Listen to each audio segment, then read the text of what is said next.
I made sure to record the part. My most private and intimate thoughts.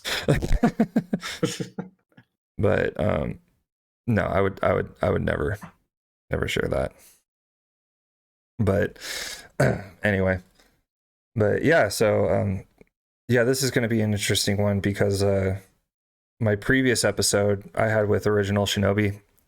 If you didn't catch that one, No, I heard it. I actually listened to that full episode. Oh, you did? That's awesome. I'm glad. That one was interesting because he's all on board with he was all on board with MK11, and he's like he loves that game. And it's funny, he does love that game, but we actually agree on a lot of points. A lot of his criticisms are my criticisms. He mentioned the meter burn. He didn't like meter burn on block. He didn't like that guessing game. He didn't like breakaway. Actually, I don't remember everything he said, but we actually do stand on a lot of the same grounds. He just came to a different conclusion than I did, which he still likes the game. I do not. Yeah, and I'll admit, like, I enjoy MK11, but at first, when it first came out, I was playing it for hours and hours and hours on end. I think I have like thousands of hours towards that game. Not compared to like MKX that I played way more. But when I log on to MK11 now, it's just I can only I'll log on and everything, but it only lasts about an hour or two. Like I can't play it anymore because I just get bored now. Yeah, I mean, I played both MK9 sets and Grand Blue Fantasy sets today, and it's insane how fun and dynamic and interesting those games are. Looking back on MK11, it is not even a contest, really. Me and Gab Standard actually played MKX the other day. Nice. And dude, I haven't played that game. It can like competitively like that in years. Like I would log on and play a little bit of training, maybe try to get some matches in, but no, we did like 30 straight matches. So 3 first to 10s, and dude, we had so much fun. So Gab is probably the best MKX player right now. Really, dude, I could not like that. That's a thing about the MKX with the 50/50s is like he utilizes those 50/50s to a T, dude. It was like I could not guess anything that he was going to do. Yeah, so, he's very scientific about his play style as well. He's completely efficient in all his in his zoning, in his movement, in his spacing. He's kind of the opposite of Down 4, who Down 4 kind of operates inside your own head. He whiff punishes so well because he knows what you're going to do. He's really good at intuiting what his opponent wants and when they want to, execute. Gab Standard is like a machine. He was like that with Jackie Briggs as well in MK11. He's so good at just establishing a zone and then taking control of it. He's just amazing at that. Yeah. So, but yeah, it's great to have you on today because of the contrast between Original Shinobi and yourself, because you 100% do not like MK11. To you, it's just a garbage game, and to you, it's just like I will never touch that game. And it was really funny the other I think it was like last week. I was like, so it's kind of like to you, MK like Mortal Kombat is kind of like the ex-girlfriend that just won't leave you alone, and you're like, no, it's more like the girlfriend that died and keeps coming back to life. Yeah. No, that's accurate. I would say that fits. Do you feel like you're in the past like week or so since like you and Netherkast have been talking about it more? Do you feel like it's kind of like rekindled a little bit of a fire for it, or are you still just like, when MK12 comes out, you're just like, eh? The answer is probably somewhere in the middle. Right now, my hype level is 0, and it's probably gonna be 0 for a very long time, right? I feel nothing for MK12. It's not even like a curiosity, and it's not even because MK11 was so bad that I just can't look back and I have to move on. And I'm kicking Mortal Kombat out of my life. No, it's none of that, right? What's going on is I just have other things I'm really invested in right now, and I can't be worried about the Mortal Kombat Ghost of Christmas future right now. I got Grand Blue, I got Soul Calibur, I even have MK9. I'm playing MK9 sets at the moment. So there's just too many good things going on. January we have Xrd is finally getting permanent rollback. It's great. Mm-hmm. Samurai Showdown is about to have a rollback beta. I love Samurai Showdown. Mm-hmm. In MK11 or MK12, I think the best case scenario is it'll be better than MK11, and it's still hard to say how competitive that is going to be. So it's just not even on my radar. I think like if they were to reveal like I don't know, just throw a character out there, Chameleon with a K, I'd be like, okay, now I'm interested. What's going on here? Mm-hmm. What's happening? Then yeah, there'd be that curiosity. Um, Problem is, I'm only interested in Chameleon insofar as she is fun to play, and MK11 didn't really make that possible with most of my favorite characters, right? So, Mm-hmm. as far as my favorite characters were even in MK11, that's a problem. You know, we didn't really talk about much last time, was just the roster and whatnot. Yeah. There's a lot of things that we didn't talk about last time that I did want to get to and everything in the time that we have. But yeah, there's I think we spent a little bit too much time on some things that are just not really important. So, but yeah, we the three main topics, of course, is like, you know, the main things that we usually talk about is mechanics, lore, and I always put aesthetics, but I would just say like game design, which includes like stage, game design, and character design. Because I feel like those things are a lot, and I think that roster would probably go into there. So roster probably goes into all three. Of those. And it's really funny too, because it's like if you go to look at content creators right now, it's everybody's just talking about rosters. And I mean, that's every Mortal Kombat, that's every Street Fighter, that's every Tekken. It's like who's going to be on the roster. But it just goes to show how important it is for specific characters to be in the game, which is funny why you mentioned Chameleon, because it's like, okay, if Chameleon's in the game, that's cool, which makes it really important, which is something great to talk to about now, because it's like I pray that in the next Mortal Kombat we get Serena. Like that's probably the one character, Serena and Ashra. Those are like the two characters that I really want, because you know it's I want to see other characters get fleshed out and see other stories happen rather than the typical story we've always had, which is, you know, Shao Kahn is invading Earthrealm, so we fight in a tournament to prevent that from happening. And that was the cool thing about Deception, that we got to see that, you know, in Deadly Alliance, you know, Deadly Alliance, Deception, Armageddon. I think that's one of the biggest reasons why those are such beloved games, is because we could see that other characters and see their stories get fleshed out and see what's really going on in the Nether realm, what's going on in the Chaos realm, what's going on in the Order realm. We don't just look at the same linear story that we've been seeing over and over and over again. And I feel that's kind of why Mortal Kombat X and Mortal Kombat 11's story kind of was lacking, because it was just one specific linear story that we all know, you know. So that's kind of the way I was looking at it. Well, you know, Serena is also a very special character, not just to me, but I think, like, because we were talking about, you know, bringing back Kai versus bringing back Serena. And on the Nethercast, I put Serena on my roster because I think what a lot of people forget is, even though Kai is a really important MK4 character, Serena, her origin is in Mythologies, which is arguably the most important story in Mortal Kombat, in my opinion. Okay. I think Mythologies is kind of like the Silmarillion for Mortal Kombat. It's that important, and it sets really the stage for everything that happens in the lore. It's also the most tragic story in Mortal Kombat by far, and probably one of the worst gameplays that Mortal Kombat's ever played. Oh yeah, no, it's a Dude, monstrosity. It's terrible. I'm gonna run and then run into an opponent. Like, yeah. Playing Mortal Kombat Mythologies is water torture, but the story though is just it's Sub-Zero waterboarding. Like when Sub-Zero tells Raiden that, you know, Quan Chi told me I could only go into the Nether Realm because my heart was corrupted. Is that true? And then Raiden says, it is true, but only you can change that. And that still to this day hits me really hard. It's like, oh my God. Like, we all got to be careful. We all could go down. If we're all behind. If we're not careful, we could become Noob Saibot. And that's just a really like I said, it's a Silmarillion of Mortal Kombat. Yeah. And Serena was such a core part of that. And the fact that, to me, she gets priority over every single Mortal Kombat 4 character, including Fujin, including Shinnok and Quan Chi.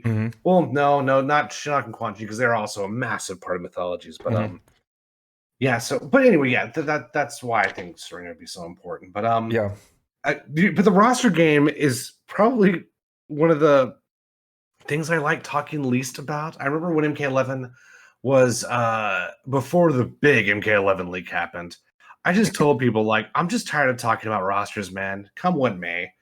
I want my characters to show up. Mm-hmm. You know, if they do, great. If they don't, I can't keep doing this to myself. I can't keep living the possibility of my characters not showing up. I don't want to. I don't want to be in that circle.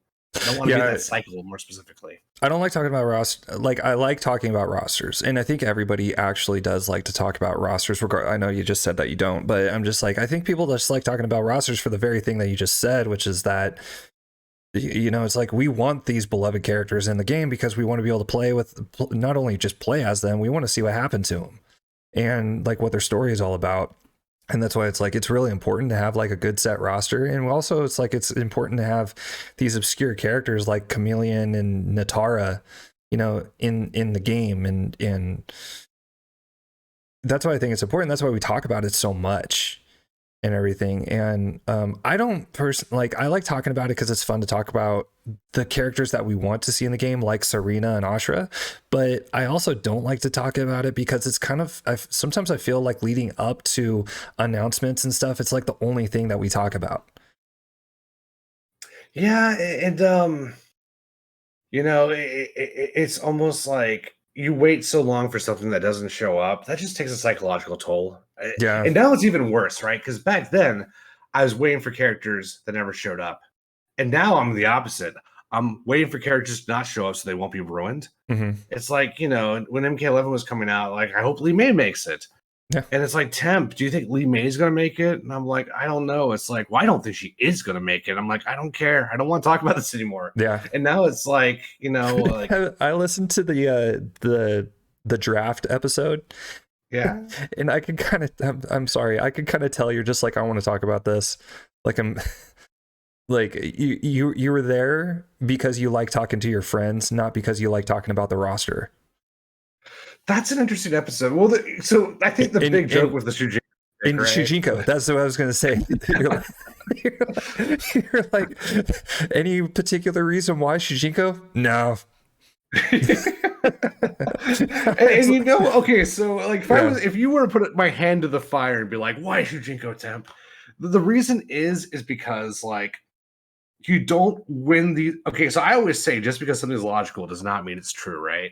And that's what I was trying to convey to my Nethercast brethren is you don't win these games by playing it safe. This is me, Mr. Second Place, talking, by the way. You win these things by taking chances and throwing Hail Marys, right?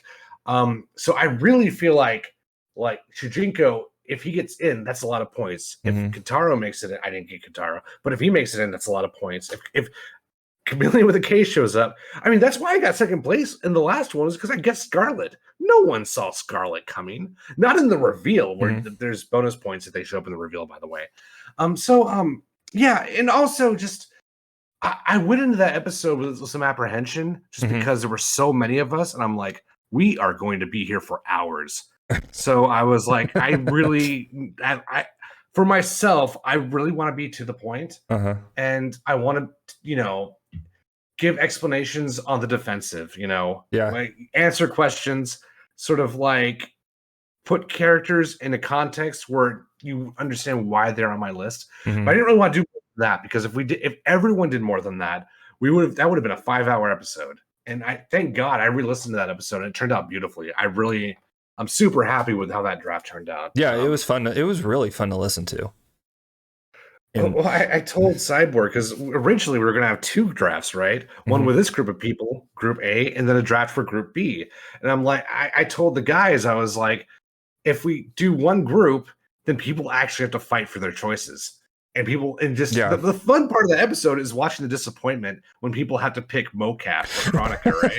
That's the fun part of that episode. So I want it to be competitive. Yeah. No, that's funny. It was what was funny too was back in Mortal Kombat X. It's like you guys did the draft.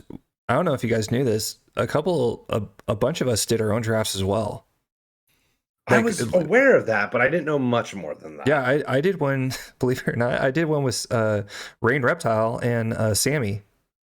Nice. It was me, Rain Reptile, and Sammy. And I haven't seen Sammy in the Discord in a long time, but it was cool because Rain Reptile, and Sammy, you know, we got onto a voice chat and did a draft, and we had a lot of fun with it. It was really cool. But I'll admit, like, it did go pretty long because we all said, you know, I'm gonna pick Scarlet, and this is why, because, you know, because of this reason, and we did it with every single character. And in the end, we didn't actually, like, I think we didn't follow up with it. You know, to take note, this is back in, like, gosh, how long ago was that? Like 2017 or something like that. But yeah, God bless Cyborg, because that is not an easy process. The fact that he systematically put all that together is really impressive. I do not have the attention span to do that. And I'm so glad Cyborg's back, by the way. It's like, dude, not only is he back, he's like back in full force. Well, Cyborg's a full force guy. He doesn't half-ass really anything, right? You know, he's 11 out of 10 pretty much all on everything he does, right? And I think he gives that balance to the show. Because me, Razor, and Shad, like, we are very, very critical. And even when we're happy about stuff, you know, we put it in the context of, you know, what NetherRealm Studios has been for the last decade. And Cyborg is sort of free of that, right? Yeah, so he can bring that positive element in there. I always looked at Cyborg as, like, you know, the leader. And well, quite literally, he is. That's how the Netherkast started. He was I got a message from Cyborg one day saying, "Hey, I'm thinking about doing a podcast." So, you know, in many ways, like, he is. It is his gig. Did he put it all together? Like, did the Netherkast happen? Yeah. Is he the reason the Netherkast exists? Yes, 100%. Okay. I got a message from Cyborg, and I was like, "Yeah, I would love to do that." We only knew each other from reading each other's posts in MKO, and when he asked me who I recommended Razor, because Razor is just the guy. There is no one on earth who knows more about Mortal Kombat than Razor's Edge. And then we asked Razor, who would you recommend? And he recommended Shad. And even though I never corresponded with Shad a whole lot, I've been reading his post for like over 7 years. So I knew he was a quality dude. And then one day, the first time we ever spoke to each other was the first episode of the Netherkast. Yeah, you said that. I was like, dude, the first time you guys ever heard each other's voices was on episode 1. Oh yeah. I think I went back and actually, I might just end up listening to that like this week sometime, just to be like, oh, this is it's interesting to know that now, because you can go back and listen to it and be like, this was the first time we ever heard each other's voices. And I remember listening to that after obtaining that knowledge, and I was like, dang, they actually like flow really well. Well, there's a little inside baseball to that, right? I think we've said this in passing. I don't think this is any big secret, but the first episode of the Netherkast is actually the second episode of the Netherkast. Because the first episode got lost due to technical issues. So that what you're hearing is round 2. I don't think that's a big secret, but that is indeed what happened. Oh, okay. Dang it. All of a sudden, Cyborg's going to listen to this and be like, Temp, you weren't supposed to say that. I'll pay my fines. But I think we've said that before on air. I'm pretty sure we have, but I could be wrong about that. I'm pretty sure I said it on the Warrior Shrine at least, right? I'm sure he probably doesn't care. Oh yeah. And that's the cool thing about Cyborg. Like I said, I think it's not just because he puts it together and he's full force in, because I honestly think that of all the people that are part of the Netherkast, he definitely gives the most balanced perspective on everything.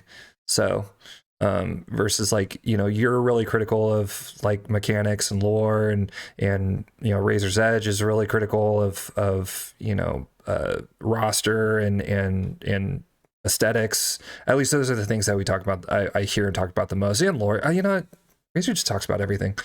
I take that back. So he just talks about like literally everything. So I think balance is very much been his shtick since the beginning, and that's such an important function. If it was a band, he would be the keyboard player.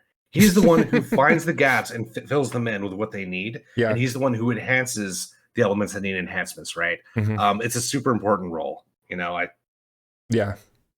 understand that for sure. Yeah, you could do a music analogy for pretty much all of us. I like the Beatles analogy personally. I think that fits the best. Yeah. But yeah, so No, we were talking about roster, and that's kind of a great segue into, you know, the lore. And one thing you said I really liked, which was that you succeed by taking risks. I don't necessarily think like throwing Hail Marys, but you definitely succeed by doing that. Now, one thing I've noticed, and this is kind of observation I made today, which was that I've noticed that within the trilogies, it's like it slowly diminishes. Like with Mortal Kombat, it slowly diminishes. It's like Deadly Alliance was one of the best games that they put out, but then Deception was good, but not as good as Deadly Alliance, and Armageddon was good, but not nearly as good as Deadly Alliance. Well, same thing. Mortal Kombat 9 was also one of the best games they ever put out, but then MKX wasn't as good as as Mortal Kombat 9, but my MK11 was not near as good as Mortal Kombat 9. And just so like I think they take risks, like big risks in the first part of a trilogy, and then they get safer and safer and safer as it goes. Now I don't know if that's necessarily the case of, you know, within their meetings and stuff, what they're talking about, but it just doesn't, it always seems like they're going the safe route with things. And I think in some elements, I mean, you can make a case for, I mean, probably MK11 was the safest game they've made, even despite being the worst. But MKX they take risks in different categories. Like MKX introduced, you know, 4 new protagonists who were, and Cassie Cage was the torchbearer for the next chapter of the lore, right? So that's a pretty big risk. Some of the risks were good, like Scorpion and Sub-Zero. But Cassie Cage was Cassie Cage Yeah. was very predictable, though. Like, of the 4 new kids, it's like, of course Cassie Cage is the leader because she's Johnny Cage's and Sonya Blade's like child, and also she's a part of Special Forces. So it's like I would not think that Kung Jin, maybe Kung Jin, actually, like he could have been a leader because he's Shaolin, but not so. But Cassie Cage was very predictable. Well, predictable in 2015, right? Like, I'm thinking, like, was Cassie Cage being the protagonist predictable in May 2014, right? That's kind of how I'm looking at it. In that sense, she was probably the least predictable thing we could have put our finger on. We all thought MKX was going to be a remake of Mortal Kombat 4. That's what we thought. And we were like 30% correct. So it was pretty fast. I mean, MK4 was really fast. So, yeah, they breezed through it. And what they did breeze through wasn't super accurate. I'm talking about like gameplay and mechanics. Oh, okay. Yeah, I got you. Yeah, we thought it was very much going to be the lore equivalent of Mortal Kombat 4. And that there were elements of that. But for the most part, though, it wasn't. Especially with the setting. Mortal Kombat 4 took place in Adenia. So, gosh, do that again. That was another thing that original Shinobi and I talked about, was like, as far as lore goes. So since we're talking about lore, was that I'm predicting that it's going to take place 500 years prior to the events of Mortal Kombat 1 that we know of, like with Liu Kang. And Ed Boon did clearly state that it's going to be a continuation off of MK11, and that tells me that Liu Kang is Fire God Liu Kang, you know, and I think that Kung Lao is going to be the new main protagonist, the main character. But I don't want to just sit in Earthrealm and Special Forces again. I mean, doubt that Special Forces be there, because it's good. If I'm correct, it takes place 500 years beforehand, or before the events that we know. But it's like, I want to explore Adenia, and I want to explore like the Netherrealm and the Chaos Realm and the Order Realm, or what, you know, pick a realm. And that's why I want characters like Ashra and Serena and Natara and you know, other characters like that, because I want to explore those realms, which is another reason why I think Conquest just absolutely has to come back. So this is a theory. I don't know, but my guess is Mortal Kombat 12 is going to basically be Mortal Kombat 2 with an alternative history where the Great Kung Lao wins. That's what I think the game is going to be. Okay. And that's the best of both worlds, because you get to keep everything in MK11. Fire God Liu Kang is going to be the Raiden. Raiden is going to be like Peter Gabriel in the sky. I don't know what he's going to be doing. And then we're going to be like in the MK2 events, but there may not be a Shao Kahn. Sub-Zero will be there. probably is beyond, honestly. And everyone we love will show up, but their personalities, their backgrounds will be altered by the victory of the Great Kung Lao. I don't think, I could be wrong. I don't think we're going to get a Mortal Kombat game with Great Kung Lao as the protagonist, because I don't see how you can do that without literally throwing all the fan favorites into the fire. I mean, there's no Cyrax in that game, right? So I imagine we're going to see a reboot of Mortal Kombat 1 and 2 with what if the Great Kung Lao was not killed by Goro. That's what I think they're going to. I could be wrong. Yeah. I mean, if I'm wrong, and the Great Kung Lao is the protagonist, then I have zero interest in Mortal Kombat 11. I don't want to play as like Nargoth, a Shokan. I don't care. No, I want Smoke. If Smoke's not there, or someone I like as much as Smoke, which is not a lot of characters. But if like 2 or 3 of my top 10 characters are not in the game, I'm really not interested. Supremely not interested. And Smoke, like, I first off, I want Smoke has to be in this game, dude. It's like Smoke has been one of the most like requested characters I have ever seen in the past like 3 years. And on top of that, it's like one thing I really liked was that the Lin Kuei was always very diverse. There's like Cyrax and Sector. It's like, they based off their backgrounds, and then, Bihan and Kuai Liang. But Smoke is supposed to be like Yugoslavian, I think. He's supposed to be like Eastern European or something like that. He's from the Czech Republic. Czech Republic. And I always wanted to see, but he didn't have any kind of accent. He didn't have any kind of, didn't really even look like that. And I would like, I hope that's another thing. I was like, I hope Smoke, they utilize the Eastern European background of Smoke if he's in the game. But also it's like kind of like you said, I don't want to call it alternate reality because this is a continuation in a new timeline, so it's not really like quote alternate, but I can see the characters that we know like Sub-Zero, Scorpion being in the game, but I'm kind of predicting because I mean, if you look at who's writing it, like Dominic Cianciolo he's writing it, and you can kind of tell that MK11 was definitely like a transitional story into the next era. And I can see him wanting to completely just redo the story all over again. Or redo the story, but I can see like a lot of the characters having completely different likenesses. So it's like, oh yeah, we're going to put Scorpion in the game, but it's not going to be the Hell Ninja Spectre that we know. It's going to be like Hanzo Hasashi and who, his family was never killed. Or something like that. You know what I mean? In the past, that is like this would take place in the ancient past. Yeah. So it's like Hanzo Hasashi is going to exist, but it's going to be 500 years ago, and it's like because. NRS is just they're just not going to not put those characters in. So if it does take place in the past, they're going to have those characters there for sure. It's just going to be their likenesses and backgrounds are going to be completely changed. Well, I mean, the big thing was like, I think a lot of characters on the Injustice roster were there because they had to be there. I think Aquaman is a big, example of that. The reason why I think we're going to get a modern Mortal Kombat with an alternative history is because I think Warner Brothers is going to be like, you have to put the Mortal Kombat characters in there. Yeah. I don't think Scorpion, I mean, it would have to be his ancestor, right? It wouldn't even be actually Scorpion. Yeah. It would be some random dude in a yellow ninja suit with a code name Scorpion.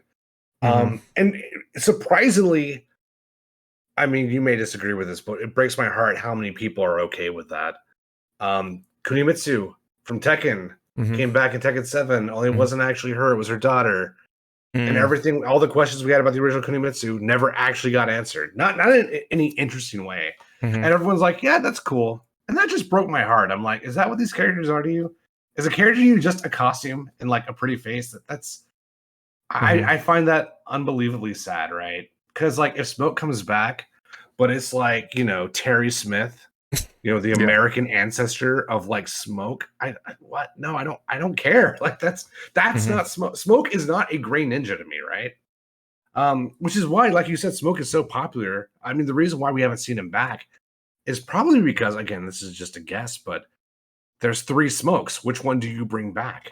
Cyborg, Nano, Human, Mm-hmm. and Nenra, the fourth Smoke. So, Yeah. it's like, what do you Yeah. do? And they're so terrified of of getting backlash. It's like, it's not worth it. Yeah. We're gonna bring back our favorite Smoke, which is Noob Saibot. Mm-hmm. That's a joke. They're not bringing back I Smoke. was gonna say, wait a second. Wait, no. I was like, Yeah, that's not no, Smoke. yeah, not Smoke at all, and that's the point. That's Mm-hmm. why we don't see Smoke very often, right? But Right. I think, I mean, I would love a game that had both Cyborg and Human and Nano Smoke. I would love to have a game with all three. I mean, that's what Smash did with Echo Fighters, pretty much, and it was a beautiful success, right? Mm-hmm. But I just don't think that's terribly likely. I think MK9 did that with Sub-Zero. Yeah. There's 3 Sub-Zeros, right? Or just 2? There's Cyber There's just Sub-Zero. two, but there's Yeah. Cyber Sub, so he's the third. Okay. The thing about that is Bihan and Kuai Liang played almost exactly the same. The only difference was their voices and their costumes. Yeah. Like Nano Smoke is going to play pretty differently from Human. Mm-hmm. Although not necessarily. I don't see why they need to have different strings. Even specials, I mean, Nano Smoke can do almost everything Robot Smoke can do. And Robot Mm-hmm. Smoke can virtually do what Human Smoke can do in terms of like shifting and phasing and whatnot. So they need not play that differently to bring all three of them back, but we'll see. Mm-hmm. But as much as I say I don't like talking about roster predictions, I do like talking about the philosophies of rosters and what I'd like to see in a roster and Yeah. what I think makes a good roster. We just did the roster episode with the Netherkast. That's still very fascinating to me. I still really enjoy that conversation. So okay, so with that being said, like what in your opinion consists of a good roster? I would say you want a very bottom heavy classic lineup. And Okay. on top of that, you want to have characters who deserve a second chance. That's going to be sort of like the second layer of the cake. So you're going to have Scorpion, Sub-Zero, and Katana, Mm-hmm. but you're also going to have Astra, Natara, and Stryker, right? Mm-hmm. So that's my philosophy of a good roster. Okay. No, I mean, yeah, that's I can see that.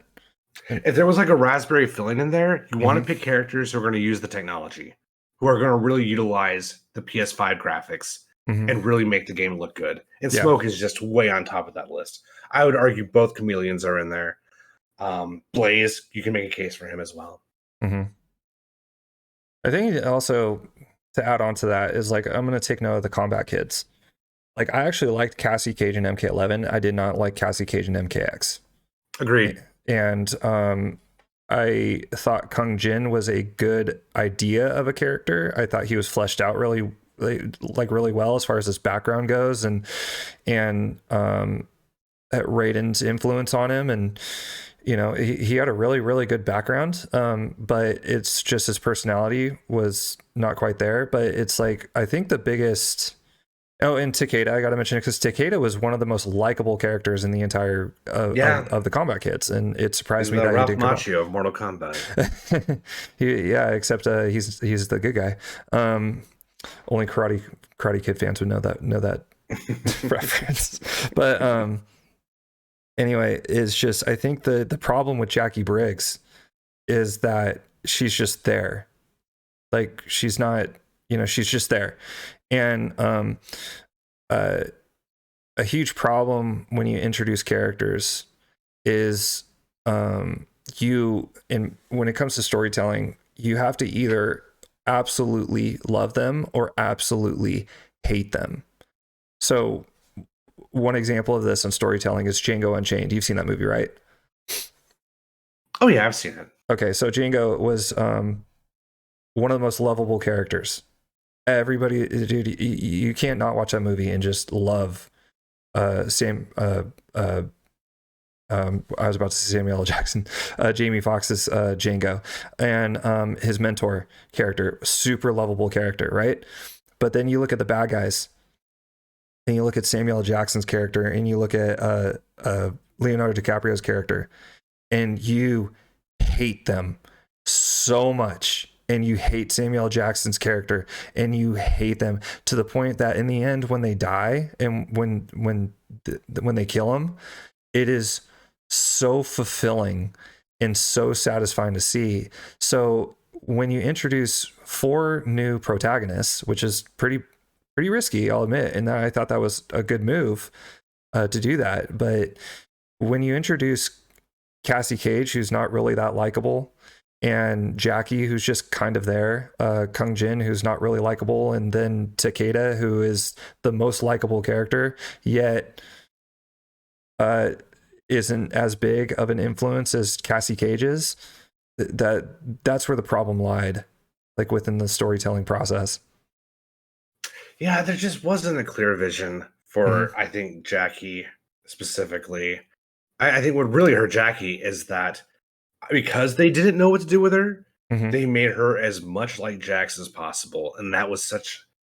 I mean, it would have been so easy to make that character interesting. You know, if you have a character whose father has been in hell her whole life, then I would have taken her more into the occult realm and make her more like not a literal sorceress, because sorcerer means something very specific in Mortal Kombat.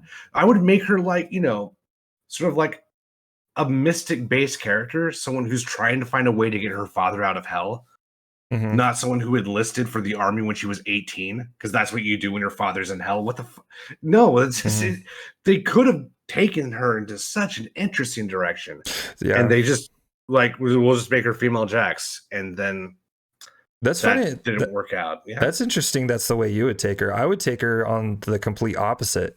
I would take her as like the girl who had daddy issues because her daddy wasn't there, even though it wasn't necessarily like his fault, but she was definitely like, you know, she went on like the rebellious side of things and started like getting into like trouble. And like, she, you know, was kind of had that MMA street fight style of fighting, into where like joining the military, like she not is Cassie Cage's best friend at all. Like, I don't think that was that, because that's all her character was Cassie's friend and Jax's daughter.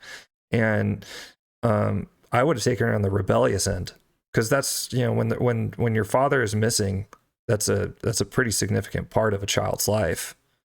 So it's, well, you know, that's kind of what they did with Takeda, because if you remember, Takeda was actually very resentful of Kenshi. Yes, yeah, he didn't really want anything to do with Kenshi. That was great. I thought that was really cool.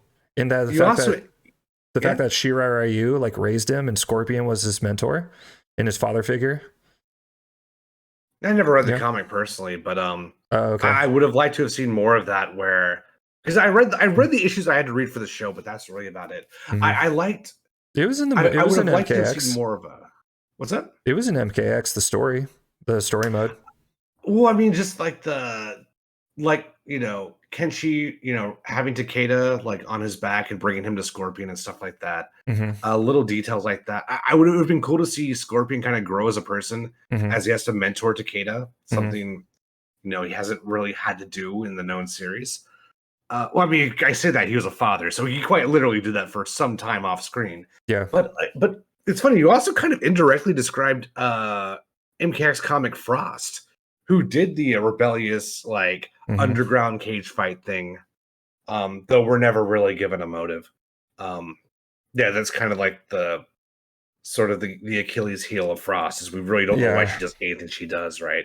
Other than she's just a giant bitch. We don't really know more than that. Dude, that just irritates me so much. And it's like, gosh dang it. Because Frost is one of my favorite characters in Deadly Alliance. When I first saw Frost, I was like, oh my gosh, a female Scorpion, a female Sub-Zero. She freezes the ground and she has a super cool fighting style.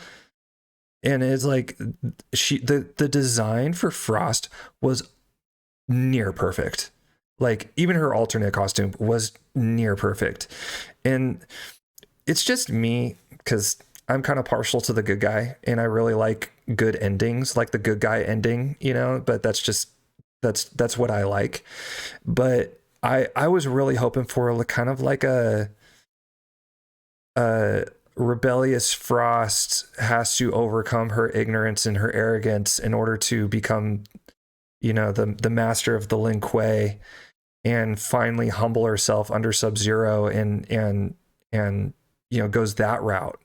I thought that would have been a sick route to go, but no, they just turned her into another bad guy. Which can work if they did it right. The lore guys, the Shad and Razor, they are sort of Razor for sure. I think Shad is awesome in this camp. That Frost is kind of like best suited in a villain role. And okay, I 80% agree with that. But here's the thing: if you have to do a story about quote combat kids, why on earth is one of those kids not Frost? Right? That's what blows my mind. Yeah, that I agree 100%. And then you can kind of keep her in that gray territory. I'm okay with the idea of Frost being good, but you got to have a reason there. I'm okay with Frost being a villain, but you need. Okay, I'm going to say this. You don't even really need a reason. As a matter of fact, I would almost say Frost is almost like the original Devora, where it's just, no matter what happens, I'm committed to not being a good person. I'm committed to getting what I want at any cost, and nothing's going to change my mind. That is a real archetype. You can do that. No, I mean, you can argue that's kind of what Shang Tsung is, right? She's very self-fulfilling, and that's all she wants is to fulfill her selfish ambitions. And I can understand that. And the fact that you're right, the fact that you had what was it? You had a Shirai Ryu, you had a Shaolin, and then 2 special forces, but you did not have a Lin Kuei member, a part of the combat kids, is just insane. Like, yes, it is. I have no idea why they did that. Why Frost was not a part of the combat kids, and you could have done so many good things because all 4 of those kids ended up being the good guy, which is fine, but not one of them betrayed them or ratted them out, double crossed them or anything like that. And if you want to make Frost a bad guy, shoot, there you go. There's Frost. She definitely is self-fulfilling and selfish in that regards, and she could have fulfilled that role too, but you turned into just a cyber dude. It's like Frost is irritating to talk about. Like, it's good to talk about, but it's just irritating because I just do not like the direction that she went in, considering she's like one of my favorite characters. Well, I mean, I think what sabotaged Frost was that there was everything I say is a guess, right? I don't know anything with any certainty, but I think they were putting the roster together, and there was someone at the meeting from corporate who was saying that right now the big money makers are military first-person shooters, and how are we going to tap into that demographic? And suddenly we have 4 military main characters. Yeah, that's how I think that happened. And Frost didn't fit the bill. What the heck is this ice chick about? This isn't in Call of Duty. Get her out of here. That's I guess is what happened, right? But I can't say anything with certainty. Yeah, and I would like to know like how those go. I mean, just like I'm sure WB is just like, nope, can't do that. You got to do this. But I mean, it makes me wonder how much say Ed Boon and the NetherRealm development team actually has over their story and over their rosters.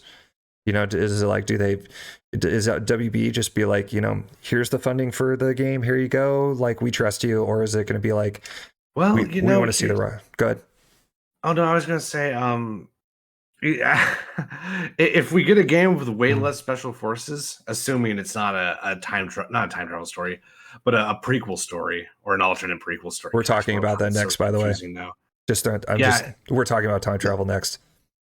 Oh man. Well, yeah, just my favorite subject. Yeah, I mean, assuming that we don't get a lot of special forces in the next game, and we do have a semi-modern roster, I hate to say it, we probably have Fortnite to thank for that, because that's sort of king of the hill right now when it comes to shooters. And more or less. Yeah, I feel like that departure from the military aesthetic probably did Mortal Kombat some favors, because the algorithm changed. And that's probably going to give us characters like, I don't know, Nightwolf. Yeah, I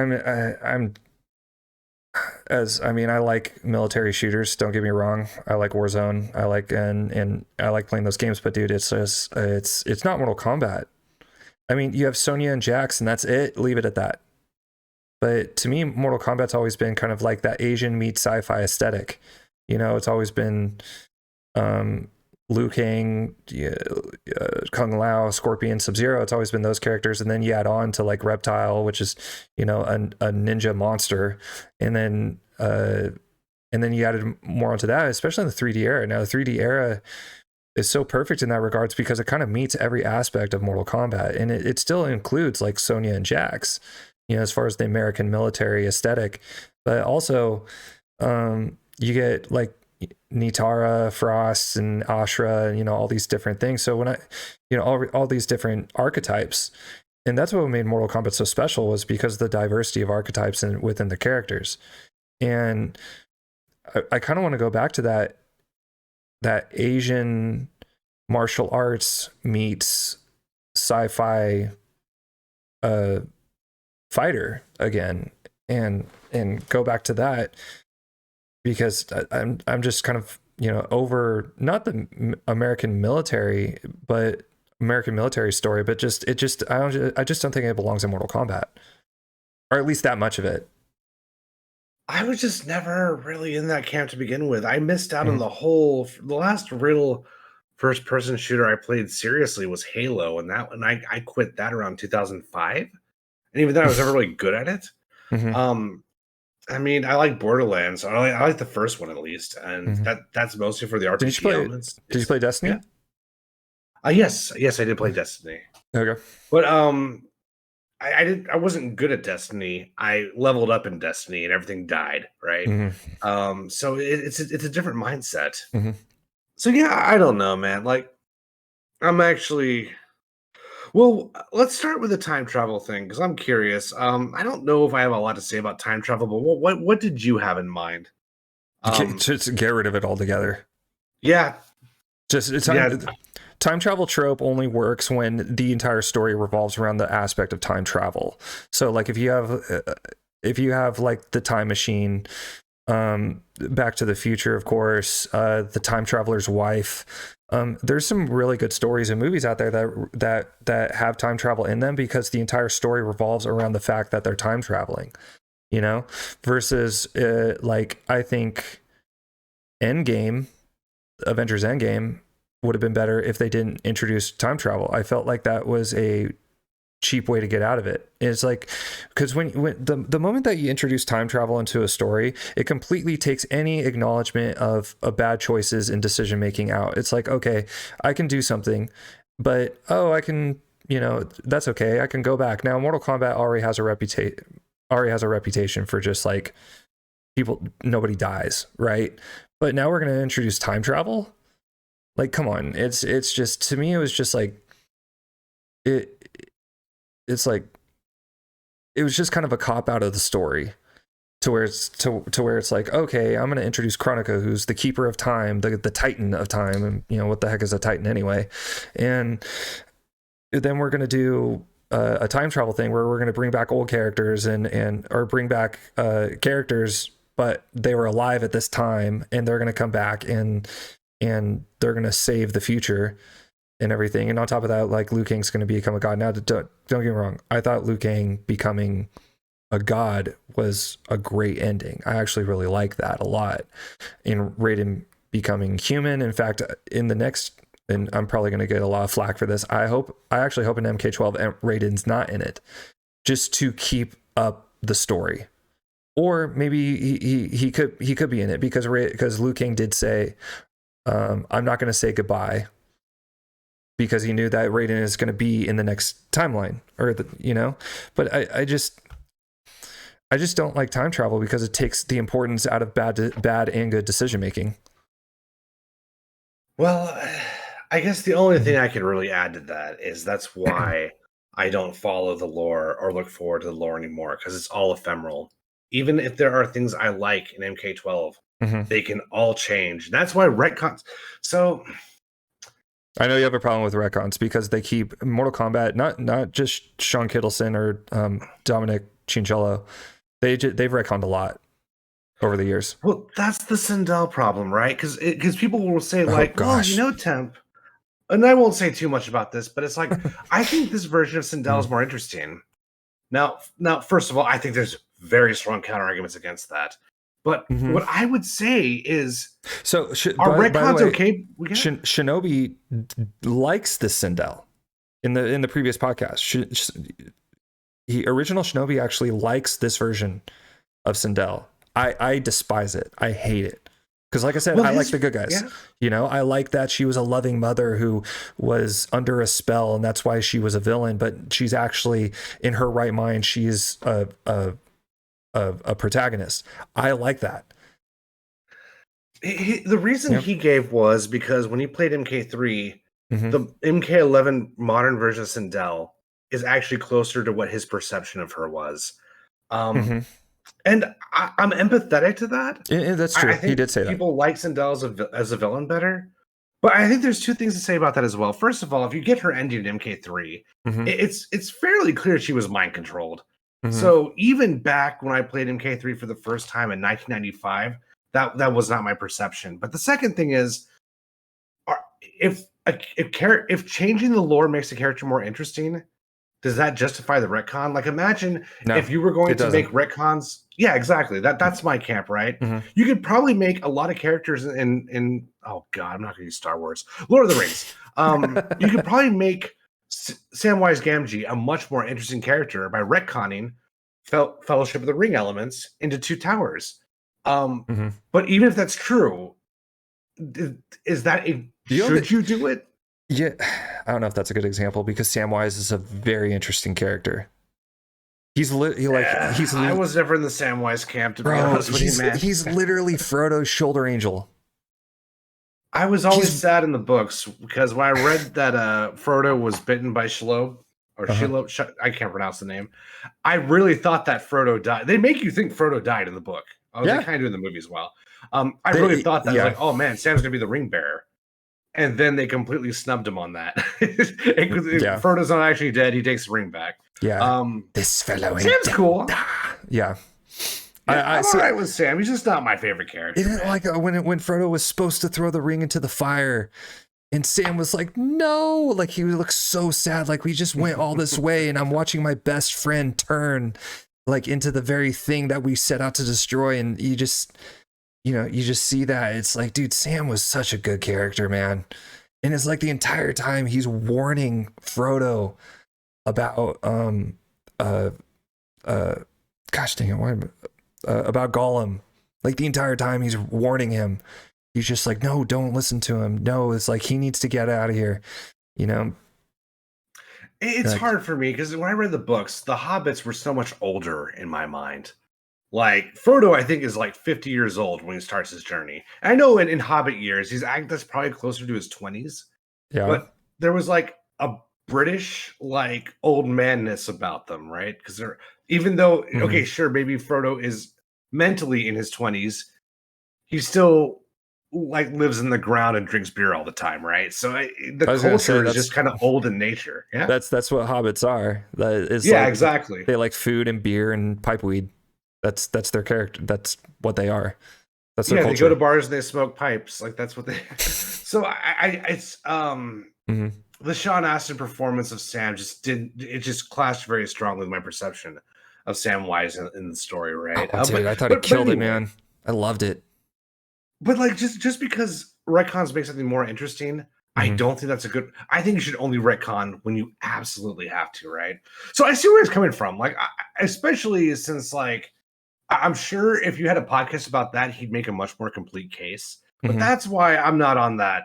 I'm not on that train. That's why I don't agree with him on that. Agree with Shinobi? Yeah, that's why I'm on. I see it a lot differently.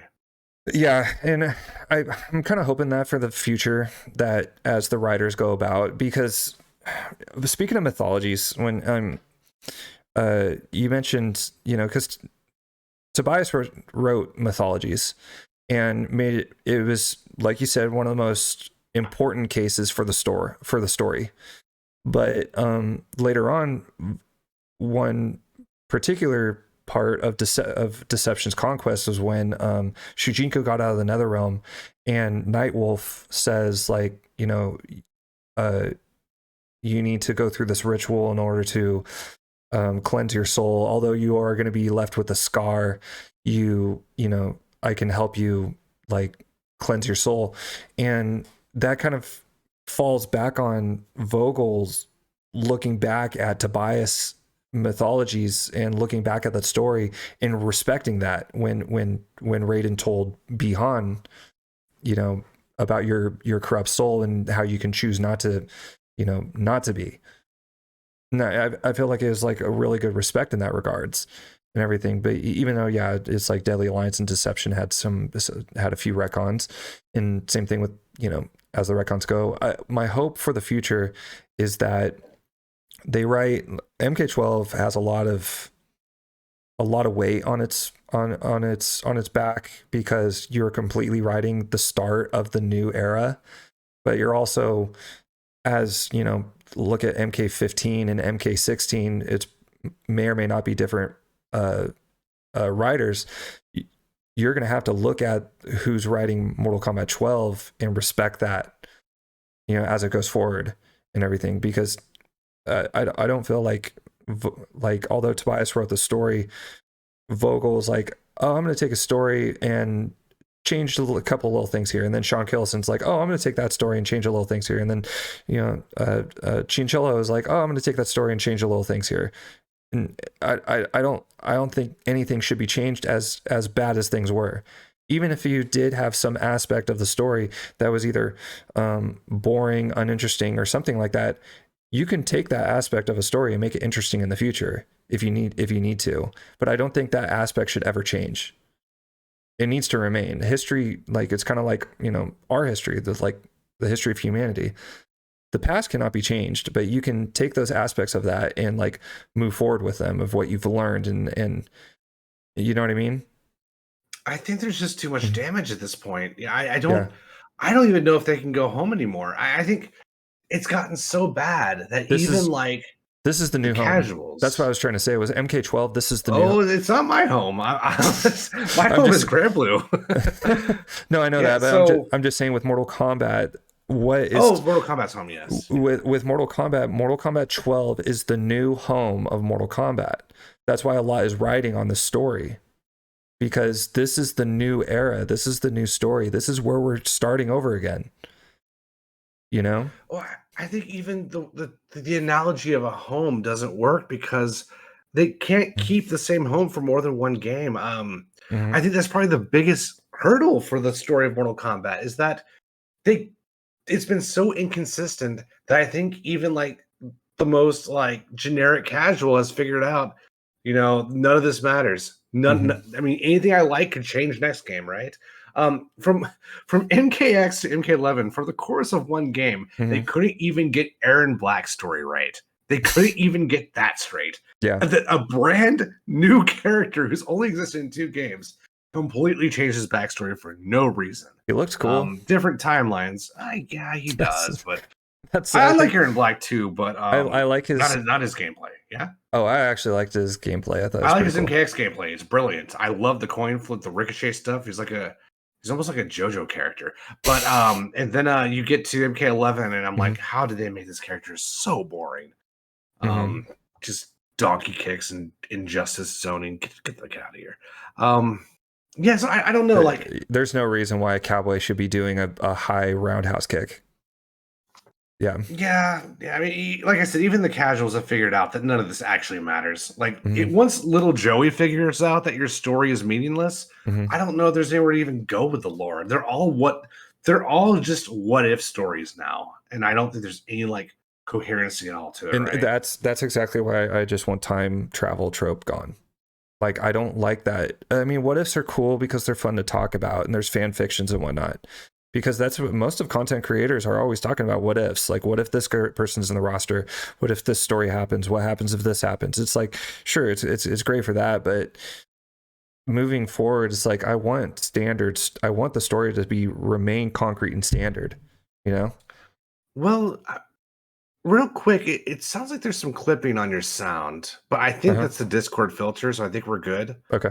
But you were I was accidentally like hitting like when my mic stands right here, and it's like, okay, cool. I talk with my hands because it helps me focus, but no, well, that's good, because I mean, there was clipping throughout the episode, but I'm thinking like, Okay. What if it's not the Discord filter?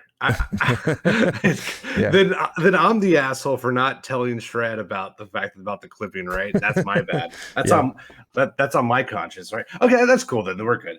Yeah. So yeah, I just I'm not looking forward to the lore, and I just pray if my favorite characters do show up that Hmm. they don't mess up their stories even worse than already been messed up, right? So Um, having said that, do you think let's go into character design, because if you don't care about the story, you just want your favorite characters in the roster, how important is their design to you? Not their mechanics. Very important, Okay. extremely important. Not their Yeah. mechanics. Their gameplay mechanics is a completely different story. I'm talking about the way they look. I will not play a character if they look too bad. Yeah. Like a character has to look cool. Right. I mean, that's one of the biggest struggle with Kung Lao. I hate the fact they took away his hair. I was like, why is he bald? It's so Hmm. random. Um, yeah, just What I in think, DNF Duel, I can't play. What's his name? Was it Wanderer? Wander, like He's the Ghostblade. no. The final boss of the game, Oh. Vagabond, maybe. Look it up. Okay, I gotta look this up. This is gonna drive me nuts. Oh, gosh. Oh gosh. Crusader, Inquisitor, Lost Warrior. Oh gosh, Okay, what a Lost crappy Warrior. name for a crappy character. Yeah, the dude just made of hair. Screw that guy. I will never play that dude.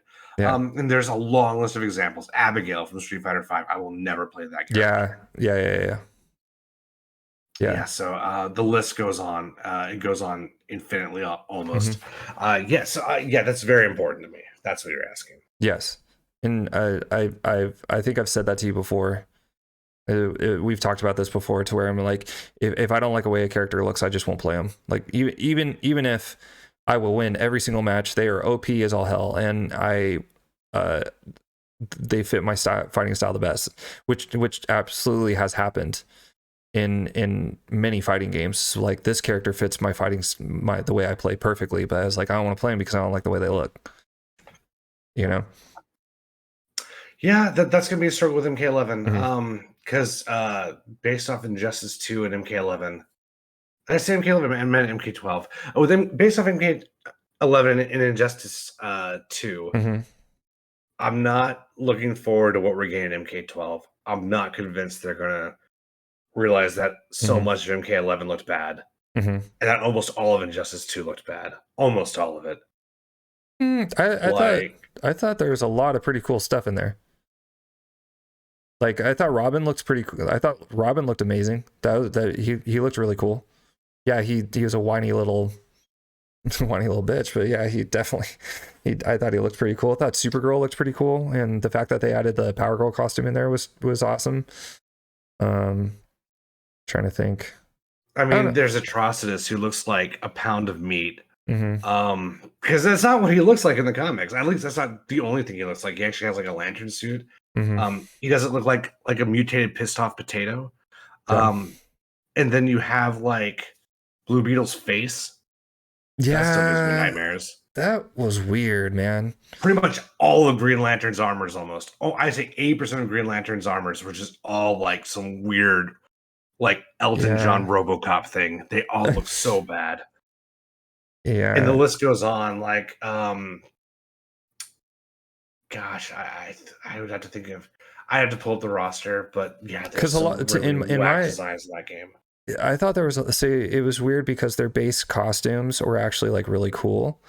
And I like those, but the more gear you add, which is another thing, by the way, it's like, so Shinobi really liked gear in Mortal Kombat 11. Now, I didn't like it in Injustice because of because it gave you stats, but with Mortal Kombat 11, I don't know, it's kind of hard, because I understand that you have to make, in order to make a complete game to where you are appealing to the casuals, because casuals are going to consist of almost 99% of your game. Now, that's just a number out of the air, but a grand majority of your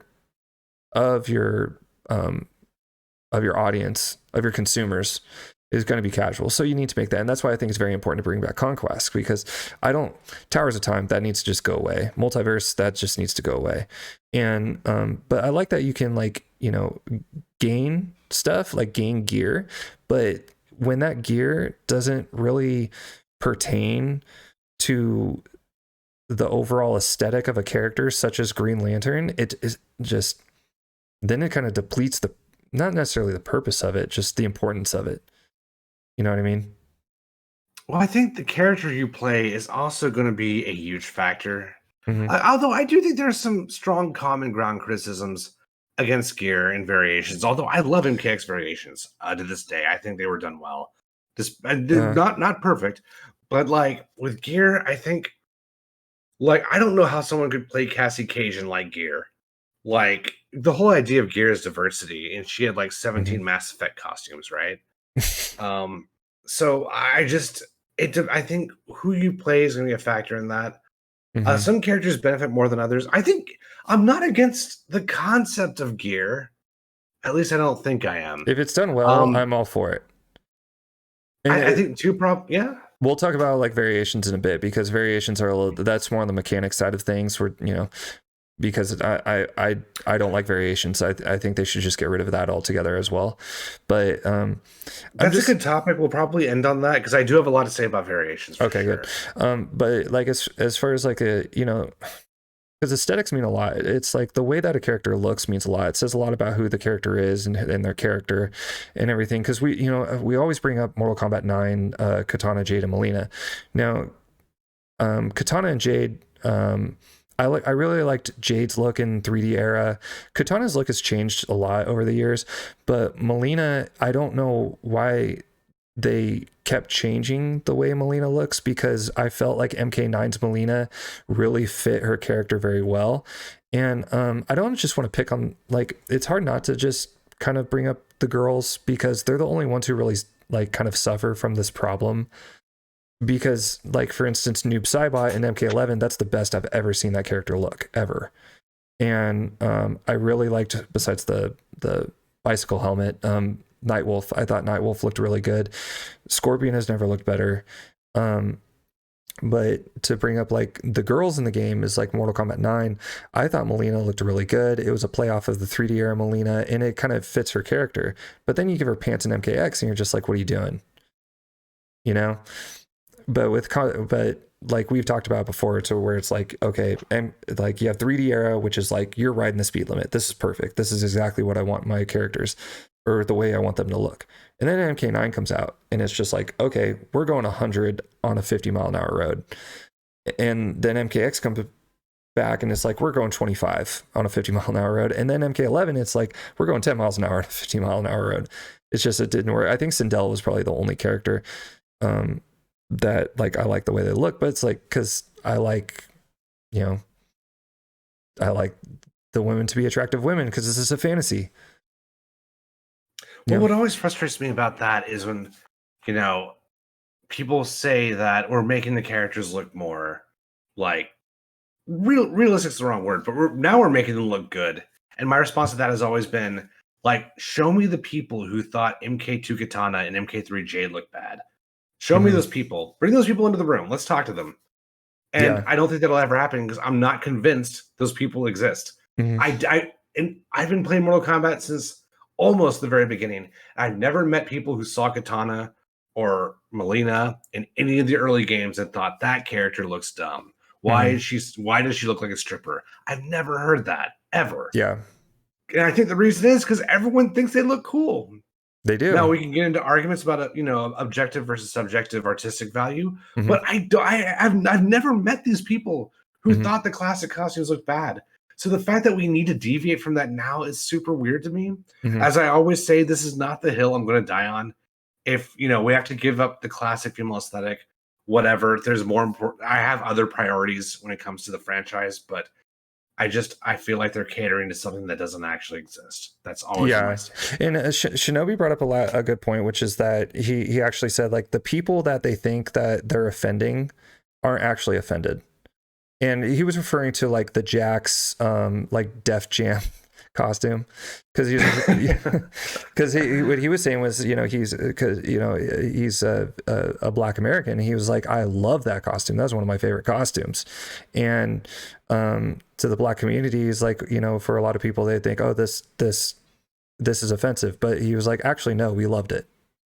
And I feel like the same goes with like the sexy outfits for the women, because if you ask a lot of the female players, they're like, we loved it. And so I think the people that they're thinking they're going to offend aren't actually offended by it. And you brought up one point last time we talked, which was, the moment that they started grounding and making the characters look more realistic is the moment that you're like, okay, I'm not in a fantasy world anymore. And wait, so I lost you for like a good half second there. You said the last part one more time. The minute that they started making the characters, like they started grounding the female characters and making them like look more realistic, was the moment you're like, okay, I'm not in a fantasy world anymore. And the point I made with Shinobi was, I was like, yeah, I don't want to come home from work. I don't want to come home from work and play Mortal Kombat and be looking at the Starbucks barista. Like, I don't want to come home from work and look at, the because I work in telecommunications. It's like, I don't want to come home and look at the telecommunications technician. Yeah, I just so it's so distracting, right? Mm-hmm. Like, it's just unbelievably distracting. It's like I'm playing a fighting game and someone walking in front of the screen is like, hey, did you know that yeah, exactly. It's like, it's almost like a memo that I'm playing a video game and these are why they made the changes that they changed. Yeah, I'm not in that world anymore, right? Mm-hmm. It was funny because when they started making them more realistic, that was more distracting than the fact that it was a fantasy. So when you give like these, perfect male and perfect female bodies, and it's like, you look at them too, it's like, look, Johnny Cage looked great. I thought that was the best you've ever looked. Baraka was freaking huge, but I like the way Baraka looked. And I was like, dude, he's a freaking monster, man. That is like that. He looks like a freaking war hardened, like just beast. And same, and Jax was freaking massive. And, all these characters looked really good, but then you looked at the female characters and you're just like, okay, this doesn't look good. I mean, Katana looks good. I like that. And Sindel, but like I said, I don't want to, look at this. It was more distracting when they made them look more realistic than it was when they were supposed to look like perfect beings, because it's a fantasy. Yeah. But and like, I just, yeah.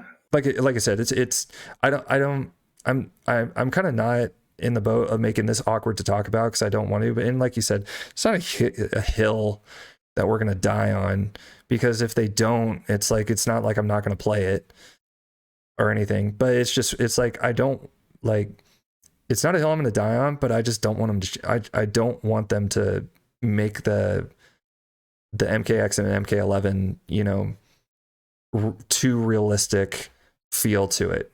Because I want to go into the universe of Mortal Kombat. That's where I want to go. I don't want to go into,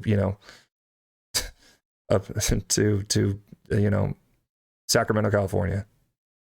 Well, they did all of this 15 years way too late, right? Because Mm-hmm. I can't unremember like seeing MK Deception Jade for the first time, Mm-hmm. her alternate especially, both of the costumes, and thinking how cool she looked. Dude, and she that looks was so a sick. huge change. Yeah, she looks awesome. That's one where she had the buns with the what's it called? She had like the braid with the braids. I assume it's pigtails, but like it's not like a sensual thing. She looks cool. It looks stylish, right? Yes. Yes. I'm not like, even MK9 Melina. I think that costume is a good fit for her personality, right? I can't unremember that. I unremember such a strange word, but I do think it's most appropriate here. I think Melina's MK9 outfit was the only of all the girls, that was the only one that actually like made sense. I like Jade's a lot. I get the criticisms of Jade, but I think it looks cool. Yeah. And like, people need to remember that like, it's not really a fan service thing in 2023 anymore.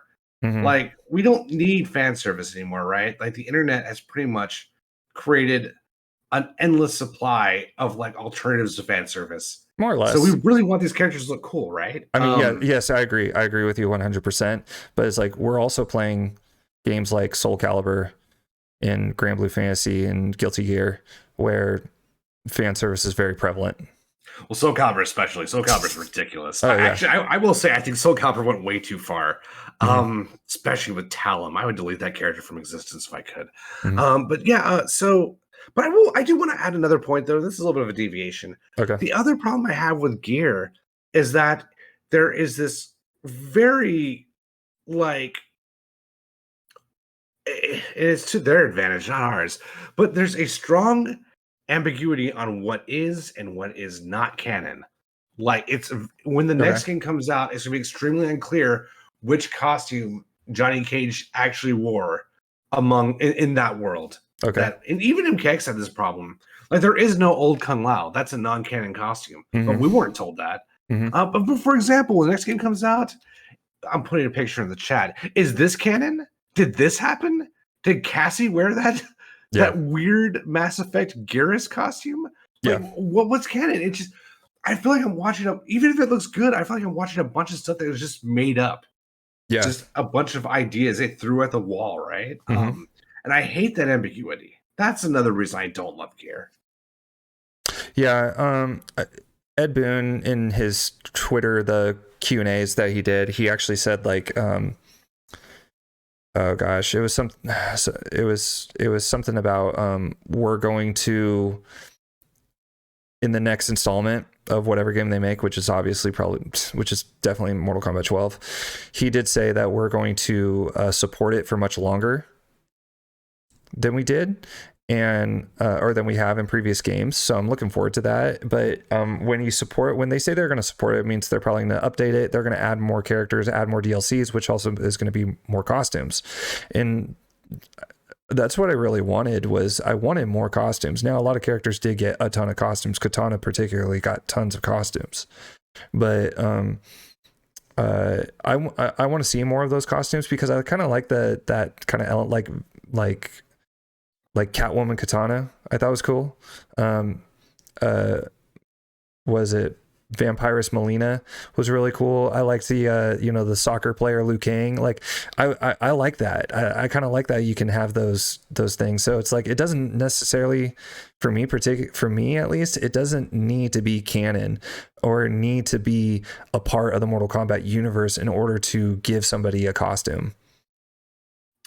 Yes and no. I mean, Street Fighter is much bigger than this is Mortal Kombat, right? Right. Oh gosh, they have all sorts of costumes. But you know what the difference is, though? Most of the Street Fighter costumes actually look okay. There's not a lot of really bad costumes. Like, I'm still looking at that Cassie Cage photo, and I'm just like, wow. Whoever approved that, I don't want to say have them fired, because that would be mean. But they should get I don't like it talking to. That's okay. That quick message to the fans, if you guys are listening, dude, stop with the whole, this person. For instance, I remember when when they showed Shang Tsung's Island. I forgot what event it was at, but they showed a trailer for Shang Tsung's Island. They showed Shang Tsung with the Kerry Tagawa face, and they showed somebody accidentally showed Noob Saibot. And everyone looked at the girl on the panel. It was on the development team. And they're like, F this girl. She should be fired. Noob Saibot's one of my favorite characters. And they just ruined the announcement for him. I'm like, dude, you want to fire a person? You really, it's like in the Molina stands. You're really like Ed Boon. I'll never forget this. Ed Boon put out like a rest in peace Prince after Prince passed away, and the first comment on there was, "Where's Melina?" And I was sitting there, I was like, "Do you put your rest in peace for Prince? And you're really gonna add, really? Like, what is wrong with you people, dude?" It's like, yeah. In the end, it's a video game. In the end, we're here for entertainment, and I love talking about it, and it's important because I like talking about this stuff. But dude, come on. You guys gotta, dude, we gotta stop with the whole like when I hear that like dev team gets like death threats for not adding a character, or people calling for someone to get fired. Like, don't get me wrong, I'm not a huge fan of the MKX or MK11 story. There are elements to it that I liked, but by no means do I want Dominic Chiancello to get fired. By no means do I want Sean Kittleson to get fired, because that's so far beyond. Like, whenever I hear, because people have told me, like, if you don't do this, I'm gonna have you fired. I'm like, okay, Frank, sit down, dude.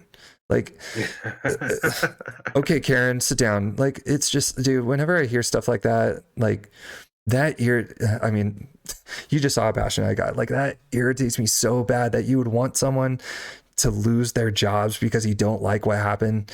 You don't like how things played out in the game. Like, I understand that if somebody makes over and over the same mistake over and over again, and game by game by game, okay, maybe we should reevaluate their position. Maybe we should reevaluate, where they are at NetherRealm Studios. I get that, but because they accidentally showed Noob Saibot that this girl who probably had nothing to do with the theatrics behind their presentation should get fired because they accidentally showed you a reveal. Like, dude, come on. Like, that's really fandom. bad. The fandom is just insane. It's also like, I mean, it's a greater symptom of just like people have sort of fallen into this comfort of being able to say really horrible things casually without having to really meditate on how horrible the thing they're saying is, right? Yeah, dude. Like, I'm sure the person who said, "Oh, I hope that girl gets fired," I'm sure if that person was actually like driven to Chicago and that girl actually got fired, you saw that girl fired, and then you saw the girl start crying after she realized she was fired, and then he saw that girl not be able to pay her bills because she lives in one of the most expensive cities in America, I'd be like, no, obviously I didn't want this. Clearly I didn't want this. But it's just the idea that people think their words don't matter and their words don't have an effect. And occasionally that is true, but you don't say anything operating on that assumption. And that's really what bothers me. It's like, why do you think you can say horrible shit and it doesn't matter? That's what I want to convince people. It's like, the horrible things you say do matter. And you need to be more responsible with your words, right? That's the message I would get out there. Let's not ignore the fact that feelings are real, because they are. And when you do say very, very angry and hateful things, like that over a video game, over your dude, it's so irritating. That people can go so far as to, like, Ed Boon, I'm going to come to your house and slit your throat if you don't put, smoke in the game. I'm like, what is wrong with you people? What is wrong? As important as facts may be, they're not a substitute for hugs. They're not a substitute for love. They're not a substitute for companionship. They're not a substitute for support. Facts are not going to save the world. Goodwill is going to save the world, right? And we need more of that. Yeah. I always said unity through video, like unity through gaming. That's what I always said. I was like, dude, it's like like you're saying. Okay, you got, if you look at the Nethercast, you got Cyborg, Razor, you got Shad, Django, you, all the guys, and now you're including, like, sometimes Brusque is on there, Brusque Poet, and sometimes Rain Reptiles on there, and Down 4. It's like you have like almost 10 people on there with extremely different points of view. And coming together to unify yourselves through a video game. Like, to me, that's beautiful. That is such a beautiful thing. And there should never be calls to, have someone fired and lose their job and their livelihood and their ability to take care of themselves and their loved ones. That's just insane to me. Because your character didn't get in the game. It's funny, when I started the Nethercast, the reason why I was so excited was because it's like, now I finally have a voice. Now I feel like for the first time ever in the fandom, I can finally cast a vote, right? And now, to what extent that was true or not, I'll never really know. I was always tripped up when they revealed Cassie Cage's gameplay. And in her win pose, she comes down on the rope. She goes, "Sup?" I'm like, wait, what? Do they listen to the show? No, there's no way. There's no way. What if there was a way, right? I'll never know how much of an influence I actually had. Mm-hmm. But now in time, 8 years into this, I realize it doesn't really matter. Yeah. Like what really matters is that I got to keep a record of analysis that I can refer back to and that other people can refer back to. Mm-hmm. And if I had a positive influence, great. If I had a negative influence, that's a shame, right? Right. But I think the more important thing is just to be able to talk intelligently about this stuff and to be able to refer back to it when everything is said and done. I think that's really why. But and that's why I love the Netherkast Discord because of that. You know, so it's also yeah. Go ahead. No, keep going. Most of us are super old, so you're not going to see a lot of the. There's a little bit of maturity in there. Yeah, we don't want anyone to get fired, really. I mean, maybe Razor does to some extent, but he doesn't want bad things to happen to people. Like he doesn't want people to lose their livelihood. He doesn't want people to go without food. He doesn't want people to not be able to like provide for their kids. Like he wants people to be able to live meaningful lives and hopefully make a good damn Mortal Kombat game on the way. That's where he stands officially, right? Right. Because you can tell you can tell in all of the Nethercast guys for the most part love Mortal Kombat as much as they criticize it. They still love it. Yeah, I mean we've been here a while, man.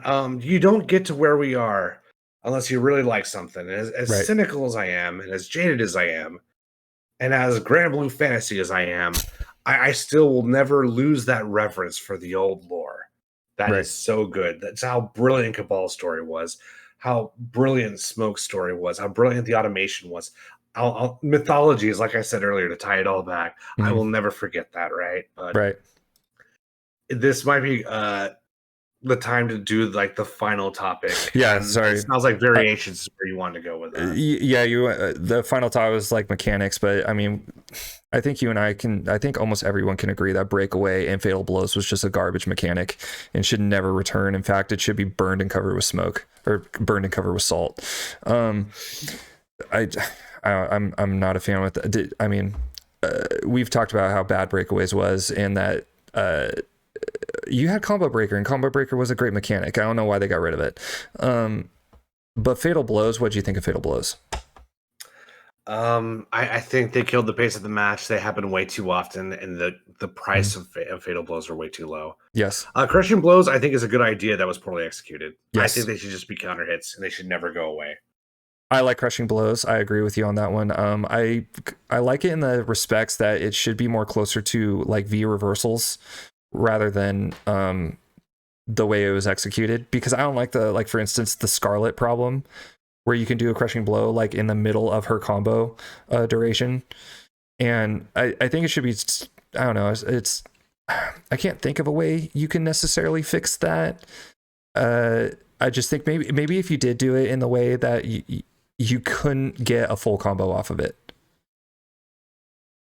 Well, yeah, I don't know. I guess like I want it to be like Tekken, and I think if you make it not like Tekken and keep something close to the idea of MK11, it probably could work. But I feel like my mind is just made up. I just make it like Tekken. Just make it hard counter hits. Yeah, it's like if you're in an animation and I interrupt you out of the animation, I get a counter hit setup and I do a full combo and just make that all Crushing Blows. That I think anything else is just too complicated and less interesting. And we've discussed Crushing Blows before and how we both agree that it was actually a good idea but just poorly executed. But yeah, and Flawless Block, that's what I meant. Crushing Blows, I meant Flawless Block. I actually like Flawless Block because I think it should be more catered towards because I'm so sorry, dude, is I was talking about Crushing Blows as if it was Flawless Block. I like the idea of Crushing Blows, you're right, but Flawless Block, I actually really like that mechanic. I just also poorly executed because I think it should be more like a V reversal rather than something that you can do a full combo off of. Yeah, I like Shinobi's idea a lot of just, you get an up 3. So I don't like that. You can engage. in your plus frames, because that's where all the plus frames were. They were after gaps, right? Mm-hmm. So I can test my plus frames, but if my opponent is good at the game, he's rewarded. But it's also not the end of the world for me. So we both get to play the game, but because they were so volatile, Mm-hmm. it was like it's do or die on whether your opponent can flawless block or not. Yeah. So I didn't like that at all. Yeah. So same thing with crushing blows and flawless block were two things that were great ideas that were poorly executed. But yeah, the last thing was variance. And because you had a lot even before we get to that, okay. There's one more thing. Okay. Because Breakaway is so fucking awful, there's one gameplay element that gets away with murder that no one talks about, just because it's so heavily overshadowed by Breakaway and by Fatal Blows. And you may disagree, and I think you can make an argument both ways, but this is where I stand. I would say get rid of stage interactables. Just throw all that in the garbage. Mm-hmm. No, I know people who like stage interactables, and that's fine. They're not as bad as something like Injustice, right? But man, I just don't like the fact that you can way over the top. Out of the corner. Yeah, Injustice was insane. It was way too much. Yeah, I can agree with that one. So, I didn't really think about that because you're right. And by the way, like Fatal Blows, X-rays were good. I actually liked X-rays. For one, it wasn't like a forever long cinematic. And two was because I liked X-rays because there's a risk reward to it. Whereas you had to utilize all of your utility to actually use it, and you could fail. And if you did fail, you could be punished off of it. Versus Fatal Blows, it was like it pushed you away, and then it reset itself after a couple of seconds. And X-rays were good because the one, like I said, they were short, but also it's like it was a super essentially. Fatal Blows, you get it no matter what. If you were under 30%, you will get a fatal blow. And I didn't like that. It was a free comeback mechanic. So I wish they would. And X-rays were also very rare. That's the other thing too. X-rays were really rare, and as they should be. Yeah, it's just it was mostly a pacing issue for me, and the fact that I think one of the themes of MK11 is that so many mechanics did not just improportionately favored and unfavored certain characters.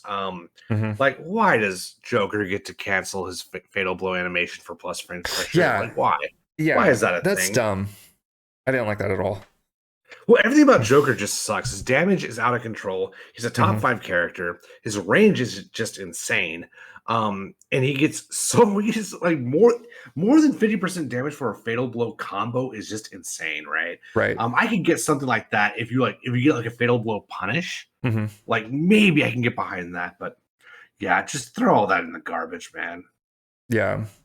And so yeah, we've talked about jump kicks and everything. It's like tone down that and tone down fatality. Yeah, make jab anti-airs more viable. Like if I can get a conversion off an anti-air, let me do that more often. That's also important to me. Yeah.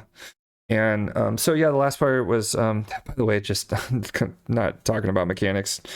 I think fatalities have just gone a little bit over the top. I like the old fatalities from like even the arcade era. I don't even like the 3D era fatalities. I think it's all just too much. I know that's besides the point of mechanics, but I just wanted to throw that in there. I wanted to make sure I mentioned that because I would be okay with fatalities not being. It's gonna be in the game because it's Mortal Kombat, but I'd be okay with fatalities not being in the game anymore. I'd be okay with blood being gone. Honestly, I can't even get into the headspace of someone who was my age and has been playing Mortal Kombat as long as I have. And still cares about doing fatalities during matches. I can't even imagine what that's like, right? Yeah. To me, fatalities are a YouTube video at best. I watch them once and I will never care about them almost ever again. Yeah. And I get it. I get the point. I mean, and stuff. And it's like if someone, if you played against, like, and I get like friendships, like if someone you played against was being cocky and then you beat them, it's like, I'm going to do a friendship on you. I get that. And I get, and fatalities were supposed to be like, hey, that was a good match, great first to 10, fatality at the end.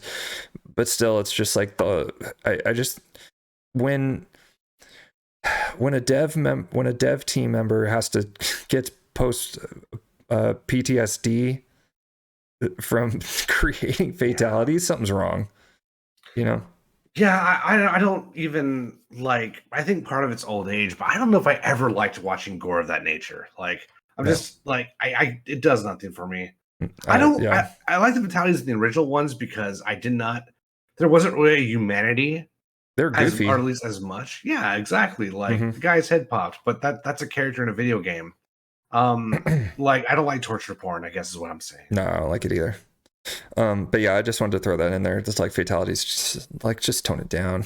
Let's go back to the original, like, Or give Scorpion me a take. gameplay benefit to do them. That's the problem. There's no reason to do them. Like I said, they're just YouTube videos, They're right? a shock factor. Um, yeah, and the shock hasn't been there for a long time. Or I see every fatality before the game comes out. So like Mhm. make them like Guilty Gear instant kills where there's actually like a gameplay reason to use them. Yeah, like an execution or something like that. Something like that. Oh, gotcha. Like in Guilty Gear, you have a move that you can use at any time that will Hmm. just end the round. Hmm. But it's very hard to execute. I was gonna say it needs to be hard because that would just everyone would just do it every single time. Yeah, Yeah. well, that was Guilty Gear 1.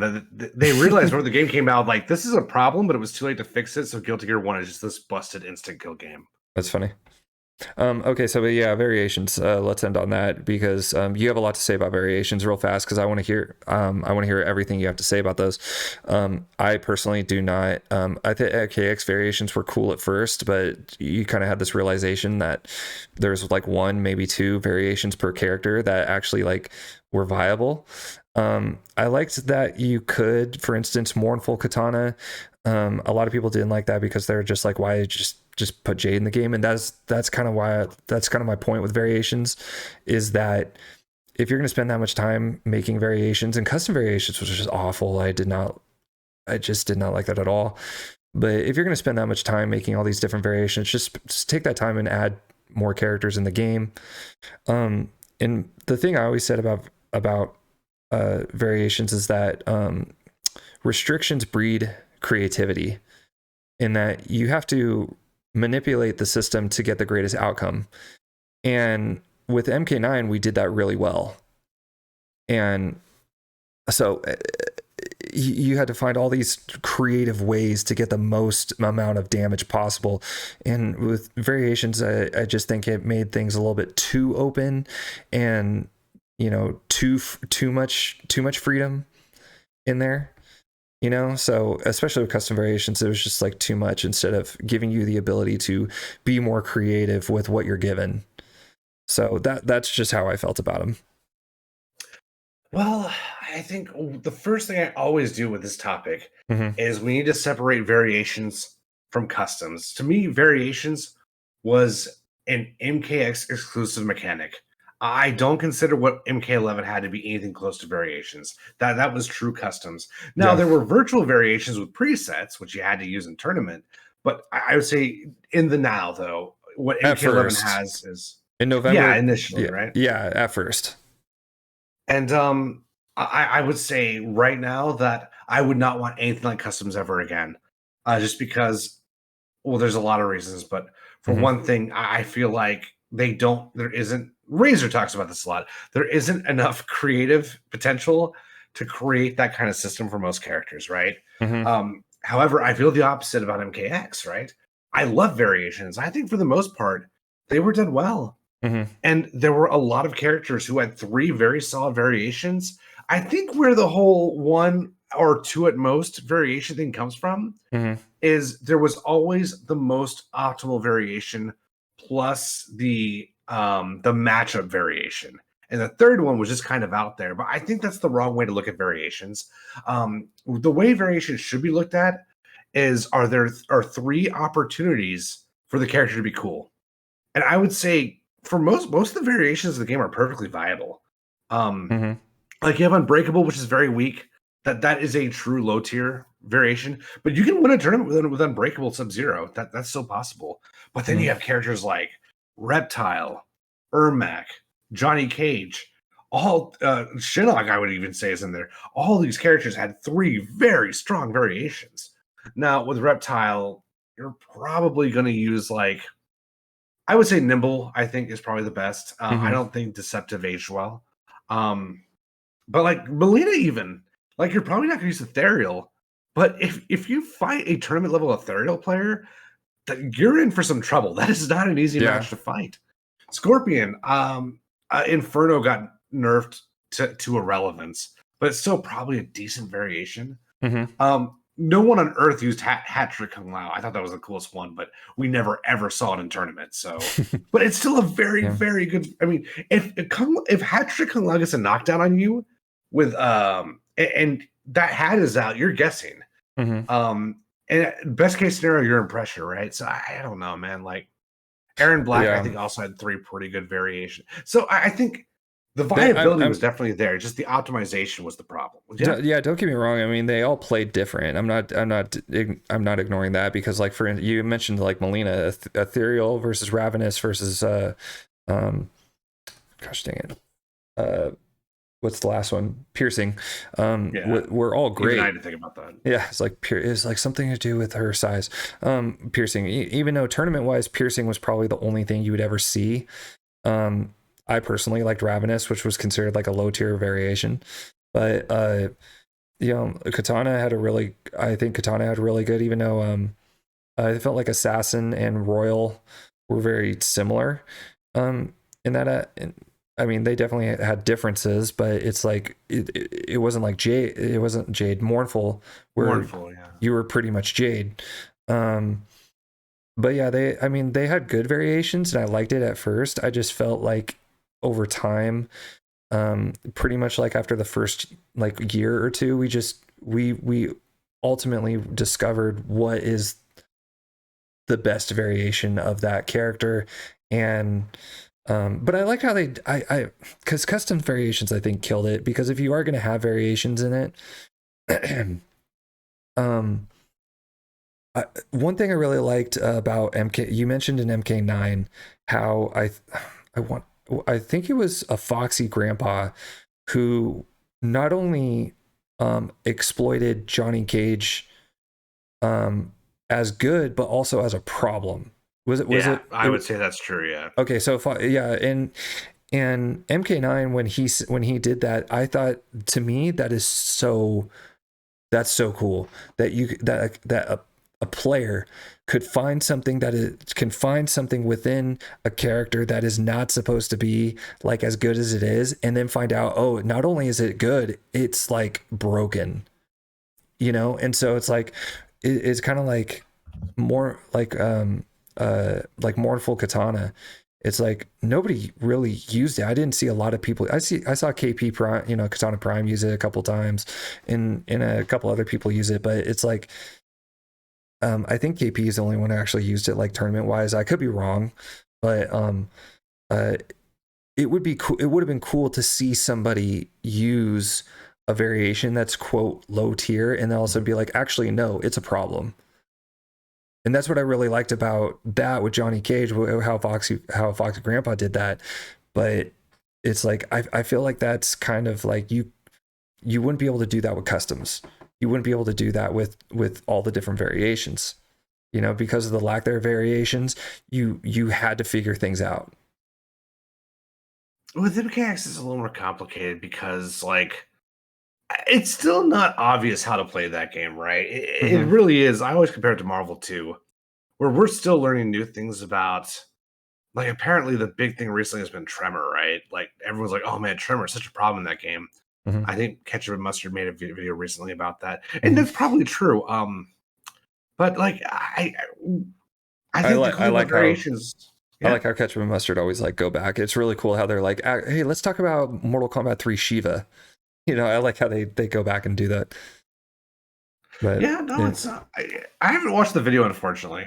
This is all I hear. I'm just saying they like they like talk about previous Mortal Kombat installments and how these different characters like. It's good we have that on record too. Like that, it's really nice that we can refer back to that, because we're going to need that probably a lot in like 8 to 10 years for sure.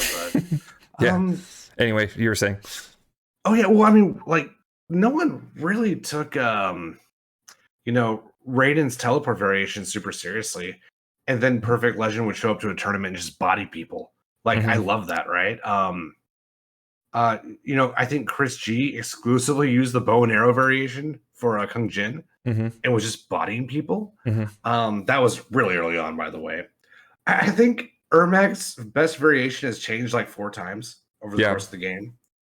Cryomancer to this day is hotly debated. So I think that it's hard to explain, but I think in terms of the longevity of the game and the depth, I don't think you'll ever get the depth that MKX has, even though I think MK9 is the better game, just because I think it Mm-hmm. has the better neutral and has the better design philosophy. Yeah. But nothing will ever be as deep as MKX, like ever again, right? No, I Um, agree. I 100% agree. And on that note is like there was okay, so there was I was when MKX first came out, I was playing that game like for a year straight. Just that was the only game I played. And then I really got into Destiny 1 after that, and I like stepped away from MKX and when I was playing Destiny a lot. But I remember I came back to MKX like I would come back to it and it was weird because it's like, oh, these were the top tier champions and these were the top or champions, I'm sorry, characters, and these people are playing them, and and all of a sudden I come back and all of a sudden like, oh, duelist Liu Kang is like the top tier right now. And I was like, he wasn't when I was playing. And that, that's how in depth that game was. That it's like I was mentioning before, it's like, it's cool when you find out the different aspects of the characters to figure out that, what, like how good these characters actually are, just by some experimenting and some labbing. yeah, it's just but here's sort of like the twist of it all. Mm-hmm. I actually agree with you. I don't want variations for the next game. I mean, definitely not customs, but I don't want variations either. Mm-hmm. Just because I have so little confidence that they will do it correctly. Because it's like people complain about things like mournful katana, and I'm like, that's not a variations problem. That's them not being creative. Like that's a them problem. That's them not Mm-hmm. having ideas. Mm-hmm. I could easily think of a third variation for katana, like in 10 minutes. It'd be way better than ripping off Jade, right? Mm-hmm. So I don't want variations either for that reason. I don't have a lot of confidence that they have the creative capacity to do variations properly. Mm-hmm. But also, like, I do want to put it on record though that the problems with variations aren't problems with the concept; they're problems with implementation. Mm-hmm. And I want to double point out that if you get rid of variations, you don't necessarily solve those other problems. Those contingency problems, like mournful, you may only get mournful katana. You may only get like Yeah, machine gun that's a good Sonya, point. right? So you're still gambling. You're not completely out of the water yet. I didn't think of it. Yeah, you're yeah.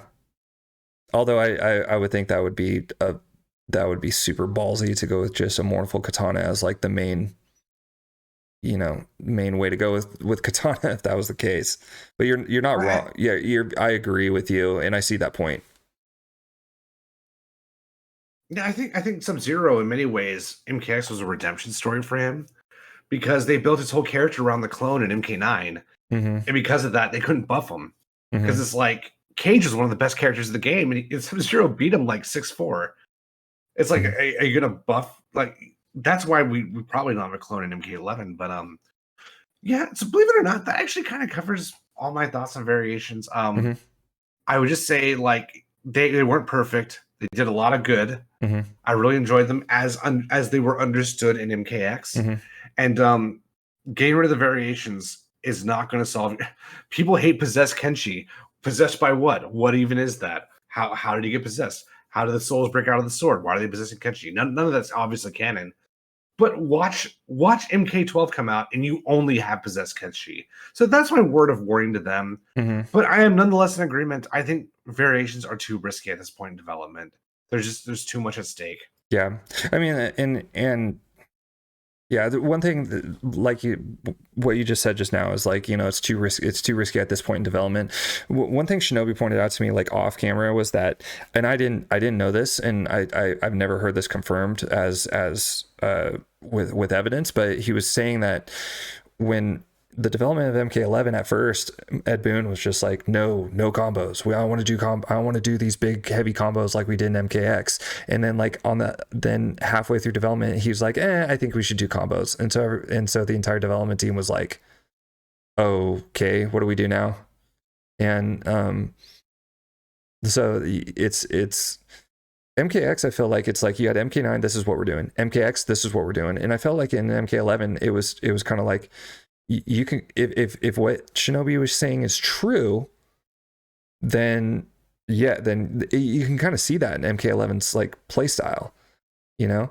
But as far as the MK12, this is one thing I hope that when they first said, okay, we're doing Mortal Kombat 12, that they were sitting down and being like, this is the way it's going to play, and this is how things, you know, this is how it's going to be, and let's marry to that that concept of how this game is going to play out.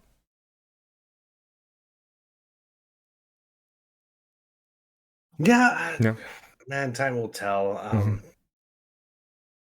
don't know.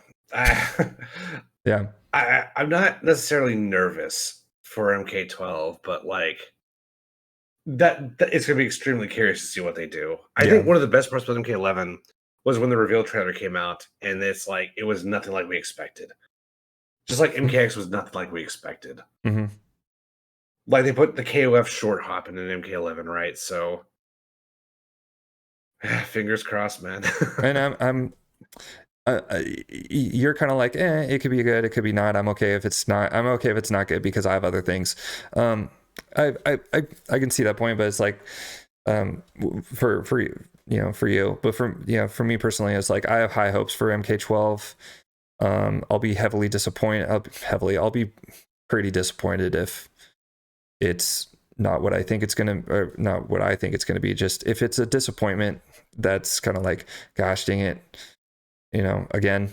But not that there was necessarily all the bad things of MK11, because MK11 was just everything that is bad, but because there was really good aspects of MK11 that I really liked.